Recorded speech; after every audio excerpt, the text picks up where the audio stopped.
Yeah, I don't think Mother knew about this.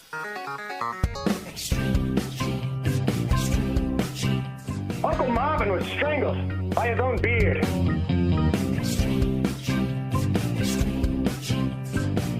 Yep, you never saw it coming.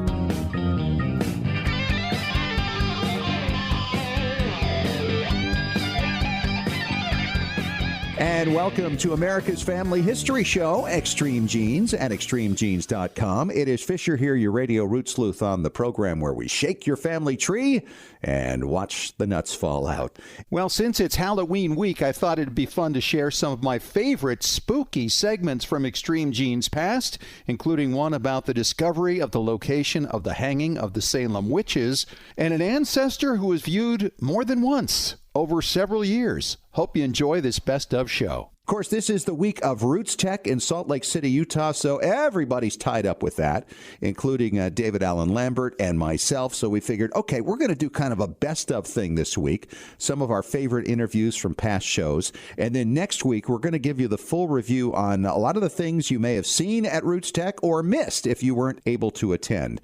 And it's going to be a lot of fun. So coming up in about 8 minutes, you'll hear my visit with Dr. Emerson Baker from Salem State University, talking about how he and his committee actually were able to confirm the location of the site of the execution of the Salem witches. Incredible. And then later in the show, I'll talk to the Jersey girl, Sue Wynn, about her discovery that her fourth great-grandmother was buried and viewed twice over several years. You'll want to catch that. But right now, let's check in with my friend from Beantown, David Allen Lambert, the chief genealogist of the New England Historic Genealogical Society and AmericanAncestors.org. How are you, David?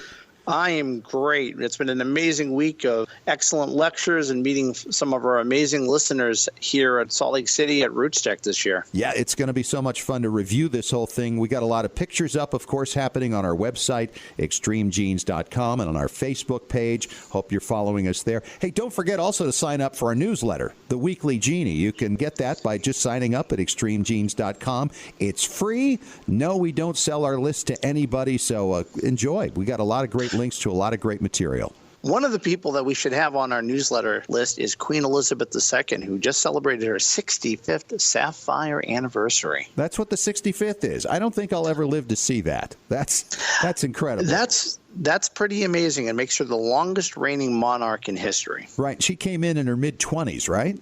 She did, yeah. 65 years ago when she took the throne after the death of her father. She is a very healthy nonagenarian. She is 91 this year. Wow.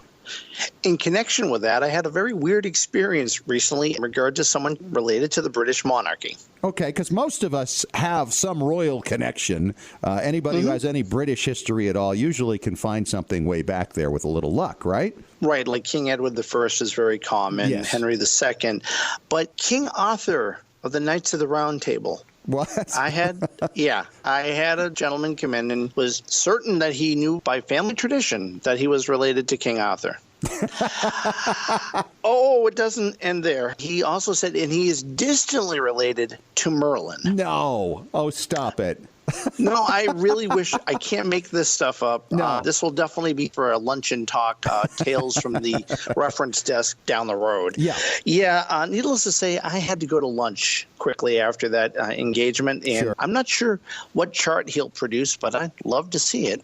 Well, some of the stories I give each week for Family History News are from around the world. And, of course, I'm in Salt Lake City for RootsTech, but this story goes right back to Beantown, where the first subway system in 1897 started under the streets of Boston. PBS is doing a new series on the American experience called The Race Underground. You think of the subway system here in Boston, we just take for granted, but how hard it was to build something like that 120 years ago. Oh, yeah. No question. And, I have the New York background, and I was thinking that maybe New York's subway system was ahead of Boston, but it wasn't until 1904 that New York got their first rolling. But they were actually ahead when it came to the L system. They actually had an elevated train that ran through New York starting in 1869. So I guess the latter half of the 19th century, these guys were doing some amazing things. In fact, between New York and New Jersey, they dug a tunnel underneath the Hudson River so they could connect to Grand Central Station, which to me is astonishing for the 19th century. It's a daring accomplishment. You know, when I was a kid, I actually knew a lady who was a toddler when she went on the second car where the public could go through in the first Boston subway. Same lady who told me about remembering when McKinley was assassinated in the turn of the 19th to the 20th century. And this is interesting, David, because you obviously did this when you were very young. She was very old. But it reminds us there are still many among us who remember things now that will be long forgotten. It's a great time to get out a recorder and tape those people's memories. Speaking of memories and stories, we always have cousins that we haven't talked to in a number of years. But Yafa Kaplowitz was watching a ceremony that was televised in Israel. And one of the speakers, also a survivor of the Holocaust, Zaheva Roth, started to speak about her family. Yafa realized that it was her cousin who she hadn't spoke to since before the Holocaust she was seeing on television. You're kidding me. I mean, we're talking about closing in on 80 years, right? Really is. And that generation, we're losing so many of them. And just to think a television show has now reconnected people that have not seen each other since the 1930s. Just an amazing thing, yes. You know, there's nothing like the discovery of something new in your genealogy. MyHeritage.com has recently released their new discovery pages, which combines their smart matches and record matches in such a way that you're able to see everything all at once. Boy, and you know, when you're trying to connect with European cousins, there's really nothing quite like what MyHeritage does. And by the way, of course, full disclosure, MyHeritage is a sponsor of the show, and we're very proud to have them just for that exact reason, right? Exactly. One of the things that I want to offer our listeners, if you're not an NEHGS, AmericanAncestors.org member, you can go on and get a guest membership for free. However, if you want to be a regular member, which is $89.95 per year, put in the checkout code EXTREME, and you will save $20 on any level of membership. Talk to you next week from Boston. All right, all great news. David, it's been great seeing you in Salt Lake City, Utah, and we'll get caught up and get everybody else caught up with what happened at RootsTech in next week's show. Take care, bud. Take care. And coming up next in 3 minutes, one of my favorite interviews from the last couple of years, a visit with Dr. Emerson Baker from Salem State University, talking about the confirmation of the site of the executions of the Salem witches. It's coming up on Extreme Genes, America's Family History Show.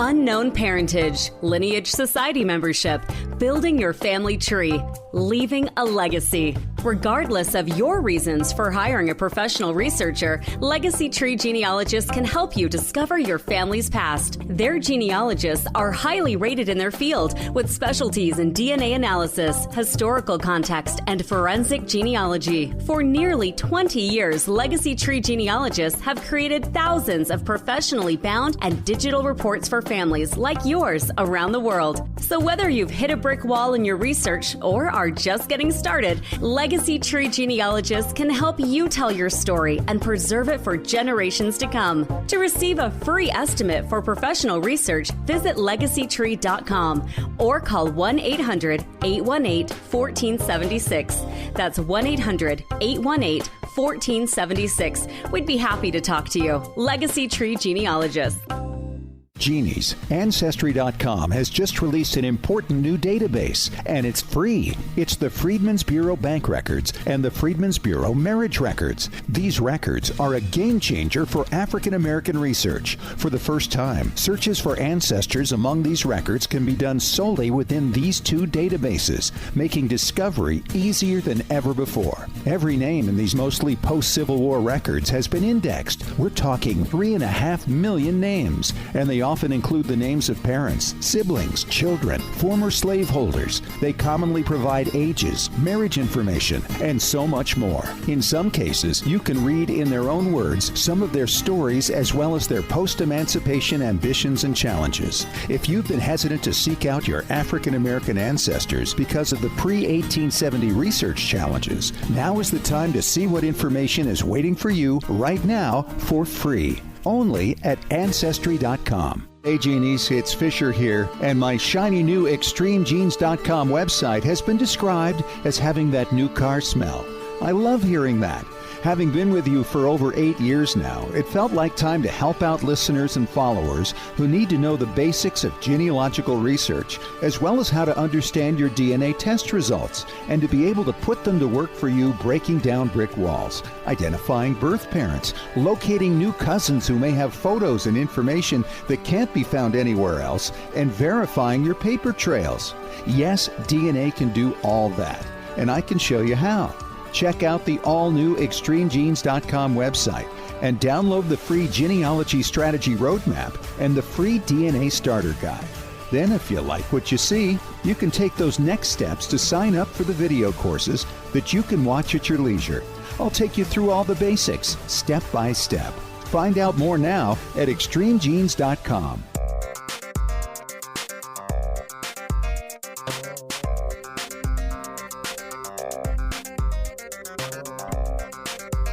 And welcome back to America's Family History Show, Extreme Genes and ExtremeGenes.com. It is Fisher here, the Radio Root Sleuth. And, of course, last week we were talking with David Allen Lambert from the New England Historic Genealogical Society about this amazing confirmation in Salem, Massachusetts, about the location of where the accused witches were actually hung. And I'm very excited to have on the line with me right now Emerson Baker. He's a professor at Salem State University. He's one of the people who was part of the team that made this confirmation. How are you, Professor? Good. Glad to be with you, Scott. I sure appreciate your coming on. And I know we have so many people who descend from some people, lots of individuals associated with the Salem witch trials. I know I'm one of them. David is one of them. Perhaps you do too. But I run into them all the time. People who descend from the accused, the accusers, the judges, the juries.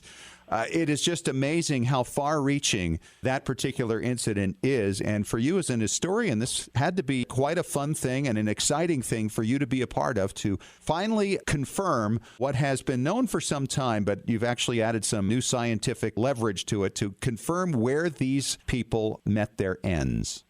I really wasn't prepared for how powerful it would be, the reaction we got from people. We've such an overwhelming and amazing response, in particular from descendants. And yes, you're right. I'm a descendant as well. I actually am a descendant of Roger Toothaker, who died in prison. He never made it to the gallows, actually.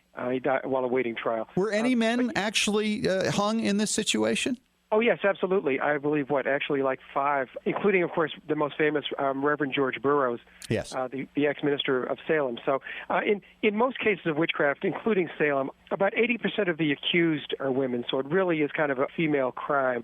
And Salem sticks right to that as well, too. But you talked about how many descendants there are. A year or so ago, I wrote a book on the witch trials called A Storm of Witchcraft, and in it, I talk a little bit about the witch city and the whole phenomenon and why it's so well known today. And to me, one of the reasons I think it's so well known is because there are so many descendants. I mean, if you think that there were more than 150 accused, more than 200 accusing them, more than 200 defending them, more than 50 judges and jurors, and numerous other people involved, that when I give a talk, I say, if you don't have an ancestor who was involved in the Salem witch trials, the person sitting next to you probably did. They really, right. It really is our event, our tragedy, a national tragedy, not just Salem's, because if you think about it, you multiply those people and go out 9, 10, 11 generations, and that's a lot of descendants.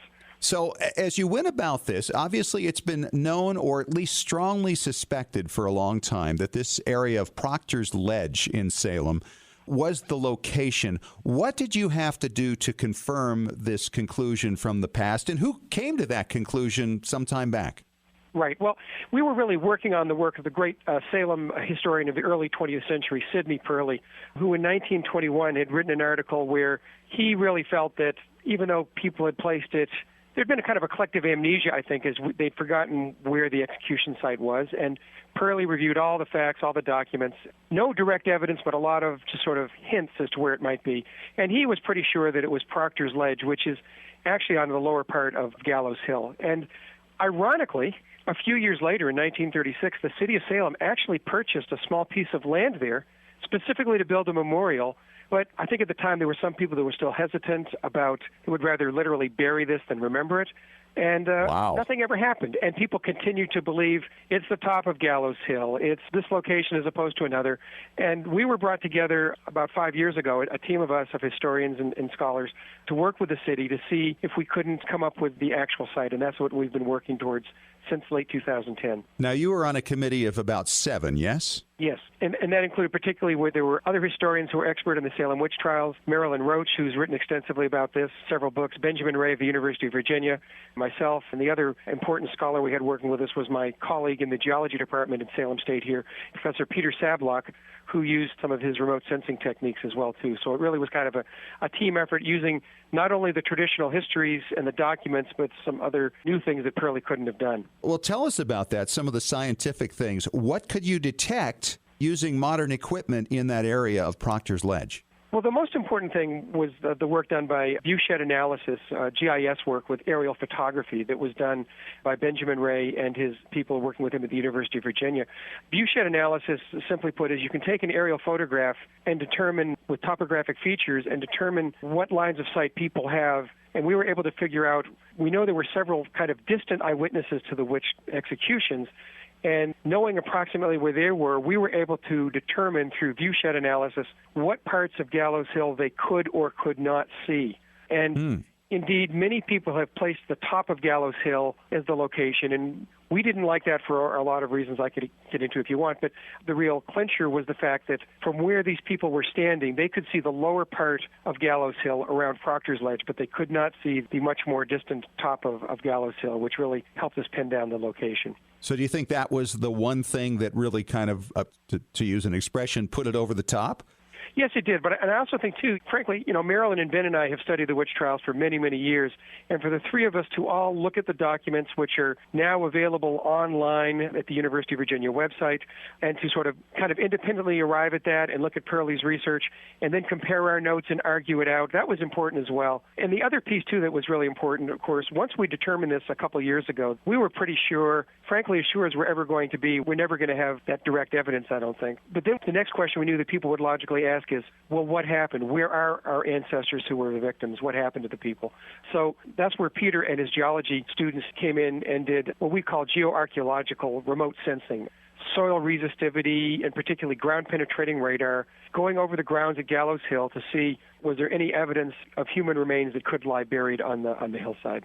Now, Gallows Hill is obviously misnamed because you've concluded that there were no gallows involved, yes? There were no gallows involved, exactly. And in fact, actually, Peter's research, the good news was, first off, there's really nothing that we could find on this piece of land. No evidence of any archaeological features, no physical evidence of a gallows being constructed there. And in fact, actually, there's very little dirt on Gallows Hill, no more than a foot or so. Most of it, if you've seen the pictures, is just sort of naked ledge. Sure. So kind of the relief to us was that there really doesn't seem to be any evidence of any human remains on the property. And once we knew that, we knew we could really responsibly announce our findings. We didn't want anybody running to Gallows Hill with their shovels or anything like that. Oh, yeah, that would be disturbing. This is Salem, Massachusetts, right? I mean, right. It's a different kind of place. Now, this is... Scott, I should say, I kid about that a little bit. I just met with a lot of the local tour guides this morning, and frankly, people here want to be very respectful and are very concerned about paying proper respect and not turning this into a tourist attraction. And that's what this is about. This is about marking the site and seeing that it's cared for. We don't want it lost again, but this is not another tourist dot on Salem's map. And that's really important to all of us. Right. Well, first of all, it's a residential neighborhood now, is it not? Yes, honestly, that is part of it. It's not just being respectful to the deceased we want to get just a simple monument there, but it's also literally in people's backyard. It's a postage stamp of a lot that's probably no more than about a quarter of an acre, and you were quite literally looking into about the back doors and windows of about a half dozen homes. How do they feel about this? It's interesting. Some of them have known about it for a long time and have been very protective and are pleased about that. One of the fellows whose family has lived there for a couple of generations told me proudly about how the day this big black limo pulled up and he could look in the back window and see Yoko Ono, and as he said, and that beetle. They take great pride in that, and they've kind of kept it safe because they kind of knew that was the location. But some of the neighbors are genuinely concerned. It's a narrow one-way street. They're really concerned about people parking there or coming in and disturbing the site. So we're trying to be respectful of them And the city is working carefully with the neighbors and any other interested parties, including the descendants, in planning for the site, seeing whatever kind of light and fencing we might need to safeguard the neighbors, to keep the parcel protected, but at the same time to be able to have a site that's respectful of the horrible event that happened here. And those brave 19 people who refused to change their beliefs, it would have been so easy to say they were a witch and would have lived, because only the people who pled not guilty were executed, but they refused to do that. So this really is an important memorial to those people who were really Christian martyrs. Do you see perhaps a ceremony that's done on a semi-annual or annual basis so that you're not spreading it out throughout the course of the entire year? Well, the good news is, ever since the 300th anniversary, we already have a really wonderful memorial in town. It's administered by the Salem Award Foundation, who actually every year gives a major award for human rights activism in honor of the victims of 1692. So we're trying to encourage people to go to that really wonderful memorial on a regular basis. But having said that, if people come, especially across the country from Salem, we know that they may want to visit the site. I've already had a lot of descendants contact me that want to be there for when this site is dedicated. Also, too, in Salem, you may know this, there's a substantial Wiccan community. And in the past, every year on Halloween, which is Samhain, their high holy day, the fall solstice, they do have a ceremony up on Gallows Hill as well. They may well want to try to move that to this location. But again, it's a very small spot, so it isn't the kind of place where you can bring a couple hundred people together very easily. So it needs to be accessible to some degree, and these are the kinds of things that we're still working out. And again, only after we announce this can we start talking to the community and all the stakeholders and see what is the proper long-term plan for this site. How many people living in Salem right now are descended from people involved in this incident? Well, let me put it this way. I can't give a lecture without a couple people at the end coming up. In my book, I estimate, I'll bet you there are at least 100 million people who were around the world who had some relative involved in the Salem witch trials. And I really don't think, if your family's been in New England more than a generation or two, it's hard not to have some connection to it. It really is. He's Professor Emerson Baker. He's the author of A Storm of Witchcraft, the Salem Witch Trials and the American Experience. Thank you so much for coming on and talking about this amazing experiment that has resulted in a confirmation of a very unique place in American history. Oh, you're welcome, Scott, and we'll keep informed as the process moves forward. Sounds great. And coming up next in our Best Of show, we're going to talk to Jersey girl Sue Wynn about the discovery that her fourth great-grandmother was buried twice and viewed twice over several years. That's coming up in 5 minutes on Extreme Genes, America's Family History Show.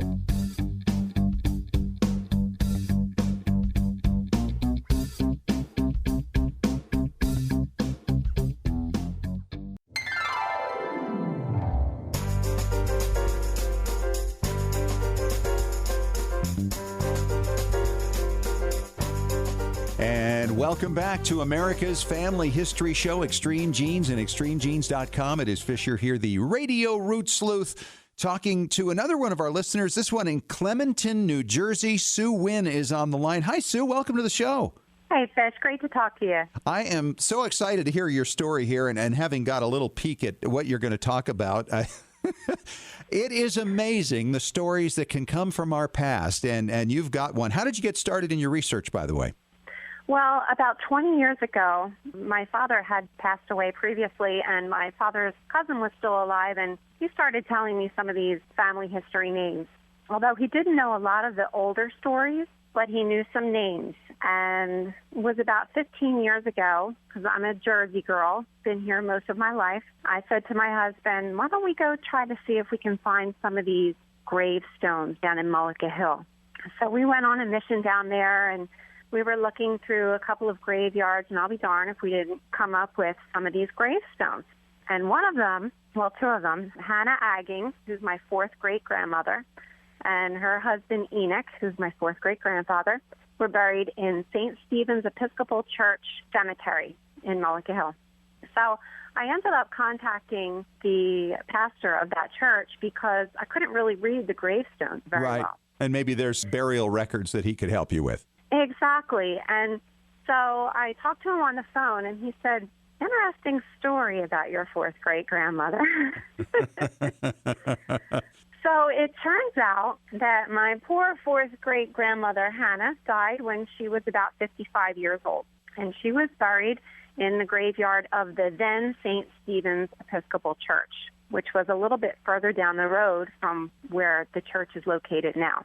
Well, they decided after she had passed away that they were going to sell that church property. Well, they decided to also, at the time, dig up all of the remains of those who were in that little cemetery and move them along to the new church property.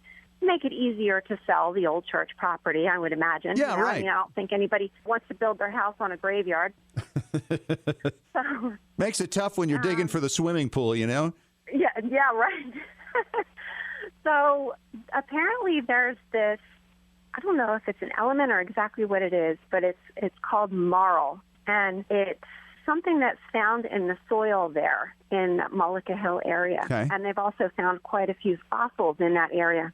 As you can imagine, after about 4 years of being in the ground, the coffin had disintegrated quite a bit, as well as the others.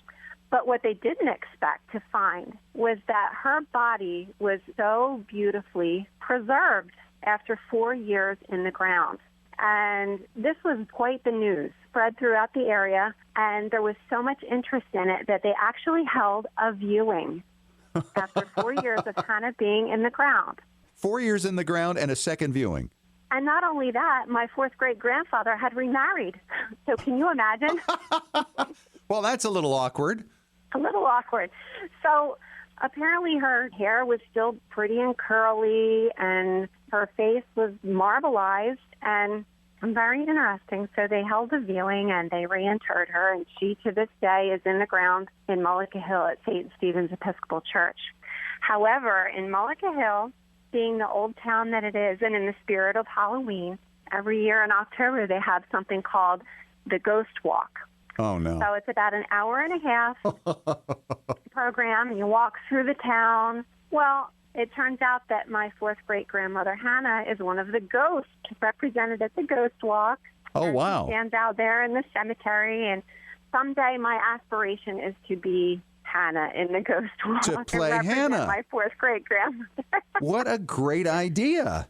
So, Yeah, I often wonder how she feels about that, being represented as a ghost, but it is what it is. Hopefully she takes it in the good fun that it's meant to be. I think that is exactly right. So where was this record, by the way? I mean, you obviously have a lot of details about this, including the husband and his remarriage and the whole story about how the body was preserved. What record did you find that in so others might be able to do the same kind of thing? Well, this particular story was found in the parish register of St. Stephen's Church. So they have kept pretty good records and pretty detailed. And, so often we go searching for our ancestors and there's nothing but names and dates because they haven't written anything about themselves. Nobody's written anything about them. And this particular church did a really great job of keeping records because I know about my fourth great-grandfather as well, Enoch. Really? Husband. Yeah. It says that he was a small, wiry, athletic man who farmed a small place of 20 acres and for many years kept one of the village stores. He was a most estimable man and respected by all who knew him, was a man of sterling worth in every way, of a gentle, kindly disposition, and left a memory that is lovingly cherished by all who knew him. And he was the vestryman and warden of that church and one of the originators of the parish. So they wrote about him as well. So this was all in church records. Well, that's an exceptional church record, though, nonetheless. I mean, I don't want to give the impression to people that you're going to find records like this everywhere you go. In fact, if you find out who the historian was who recorded those things, you ought to put a flower on his grave because he did a great job. Yeah, I agree. And, I feel this connection to Hannah and Enoch because of those little excerpts of things from their lives, and I know about them now. Right, it's a beautiful thing. Do you know anything about Hannah's life? I mean, you know about her death and what happened afterwards, but have you actually learned anything about her life? Well, that is the sad thing. I really don't know a lot of details about her life. And I'm curious and would love to know. I mean, I know a little bit about her husband. I know where they lived. Right across the street from the church, there's a house, and it has a plaque on it. It says Enoch Agging's home. But no, I mean, the only thing that I really know about them is that they had a couple of children that passed away when they were very young because they are buried with Hannah. One was about 18 months old, the other about 2 years old. And they obviously had my third great-grandfather, Charles, whom I descend from. Don't you think that a lot of the women in the households from back in those times were actually defined by the family, obviously? Yes, I'm sure they were. I'm sure they were. So knowing what I know about Enoch, I'm assuming that she also was a lovely woman. Yeah, similar nature. Exactly. All right, so where are you going from now with all this? Gosh, I'm hoping to go further back. Now, there is a gentleman by the name of Hugh Agging who lived right next door to Enoch, and I'm guessing Hannah as well. And he has a Revolutionary War pension. So my next goal is to try to link those two for sure as father and son. And who knows, maybe my daughters and I can join the DAR. So what records have you checked to try to link Hugh to Enoch? Well, one of the things that I looked at the Gloucester County Historical Society was land records. And from that, I knew that Hugh and Enoch had lived next door to one another. But other than that, I just have not been able to find anything. There's got to be a will for him someplace. No, I have not gotten that far yet. You might also want to look into letters of administration. Also, go to Fold 3, look into his military records. Often the military records will contain a family Bible record or a family Bible page that could list all the names of the people in the family and pretty much give you the relationship as well. Yeah, that's a great idea because he was a Revolutionary War pensioner, so would love to make that connection. Well, and to have the pension, you might also see some name patterns come up, unusual names. Perhaps his father was Enoch as well. That would give you a good, strong hint. And certainly being right next door, I think you're right. You know what you've got to do, and you know what the relationship likely is. Yeah, that's a great tip, Fish. All right. I'll definitely follow through with that. Well, great talking to you, Sue Wynn from Clementon, New Jersey. And what a story about your fourth great-grandmother, Hannah. Good luck. I do hope you get into the Halloween thing, getting the opportunity to portray her. I think it would be a blast. I think it'd be a lot of fun, too. And coming up next, Tom Perry, our preservation authority from TMCplace.com on Extreme Genes, America's Family History Show.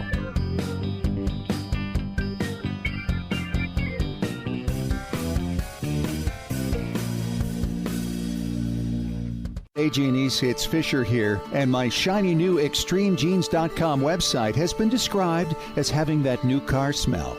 I love hearing that.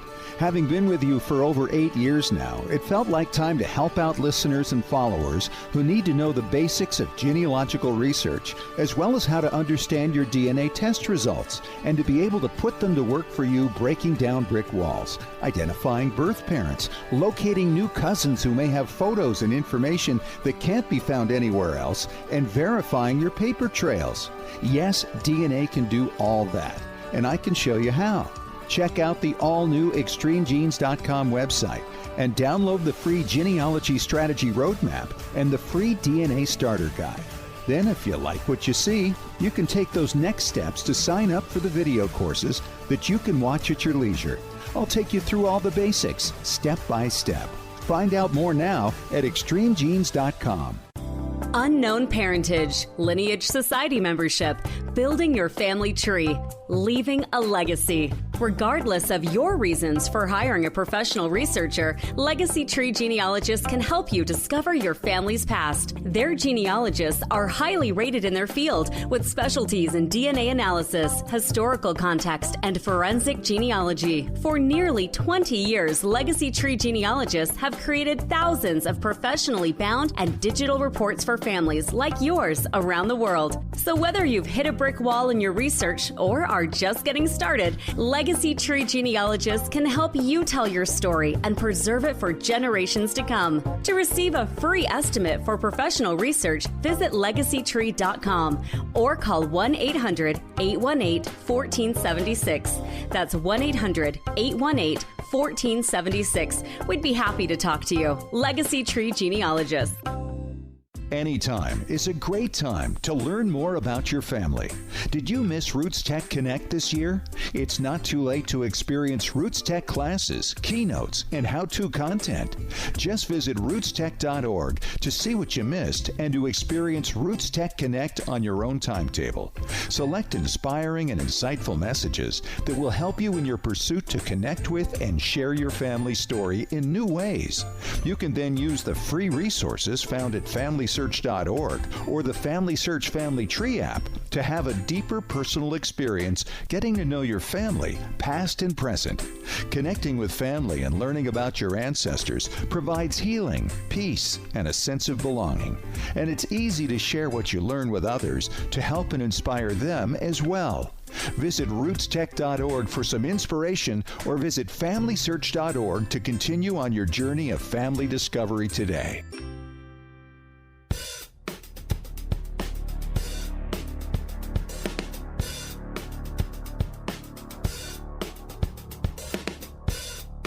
It is preservation time on Extreme Genes, America's family history show on extremegenes.com. And we do this every week where we go through some of your questions. And we also mine the great mind of Tom Perry from tmcplace.com, our preservation authority. Hi, Tom. How are you? Is that a different Tom Perry that you're speaking of? Well, this is a great email we got from Dusty. Dusty says, I have a VHS tape that has a family interview that was done in the late 1990s with a family member that is no longer with us. I transferred it to DVD, but the audio is so bad I have to turn the volume on the TV all the way up in order to hear what's being said. I still have the VHS. Are you able to transfer the VHS to DVD and fix the audio? Good question, Dusty. What do you say, Tom? We have that come up quite often. There's a couple of different things. Is the audio bad because it's low? Is the audio bad because there's noises in the background? What exactly is the problem? So the first thing you need to do is send it to us, and we'll load it into our computer, and we'll listen to the audio. And if it's a volume thing, that's not that big of a fix, so it's not going to be that expensive. If it's something really bad, like there's pigs oinking in the background or refrigerators humming, then what we have to do is we have to write what we call an algorithm, which basically finds those tones and pulls them out. And then if it's consistent through the entire tape, we just set up the algorithm, run the audio through it, and then it's pretty much gone. Now, those algorithms, I take it, do not hit the same frequency as the human voice, right? Exactly. That's where you have to be so careful. If you just look at the part that's bad and do an algorithm to remove that, and where it crosses the human voice, you're going to have a lot of problems. A lot of sounds are either below or above the normal human voice, or even people are talking. Because if you're talking about somebody their interview is almost kind of monotone, then it's really easy because they have such a small range in their voice. So there's a lot of technology that's into this. If you're a DIY person, you can get Adobe Audition and you can kind of do it yourself because it takes these different wavelengths and they're different colors. Oh. And so you can sit and listen to it and kind of while you're watching in Adobe Audition say, oh, his voice is a blue part. So you don't want to mess with the blue part. So then you basically, with a stylus pencil, go and remove the yellow and the green and the orange and maybe some of the light blue and some of the really dark blue. And then when you remove that, it's going to bring the volume down, but yet his voice is still pretty much preserved in the way that you know Uncle Ted talks or whatever. So then you can take that part and actually amplify it. And then some of the little parts of the refrigerator noise or whatever that crosses his voice are going to kind of get drowned out by bringing his voice back up. And so when you do this, it sounds so much better. And a lot of times these new TVs have the bass and the treble. They have all kinds of different adjustments you can make. But if this is something you want to do for your family, it's pretty much too late for Christmas now. However, if you want to do things for them in the future, you can take these things and clean them up and make DVDs. Because you don't want to send it off to somebody in your family and say, oh, by the way, make sure you turn your volume off, do this, because then they're not going to listen to it. There's a lot of things you can do. And like the cost, as he mentioned, it depends on the length of the tape. If it's a long one, it's usually about $25. And to actually do the transfer and then the audio, we're guessing it's a simple thing, like a volume thing. So it's probably going to take about 15 minutes to do it, so about $25, so $50 for the whole transfer. And that's typical of places throughout the country? Yeah, just about any place you go, that's about what they're going to charge you walk-in place. Most people are pretty flexible with what they're doing and pretty compatible with prices. If you ever run into somebody, and I have people complain about this all the time, you see people on the internet that's doing something that's like half price of everybody else. The person knows what his work is worth, so be really, really careful. Read the reviews on the internet and see what people have said, if they're happy with them, if they're not happy with them, and that'll help a lot. Unless you're on such a tight budget, it's like, hey, I have to do it at this cheap rate or I don't get it done. It's better to do it at the cheap rate than not do it. However, always remember, keep your tapes, keep your video, keep your film, keep everything. Don't throw it away. Coming up in the next segment, we can teach you how to have your unborn children and all other relatives love family history. You'll start a whole new generation of people that love family history. All right, coming up in 3 minutes on Extreme Genes, America's Family History Show.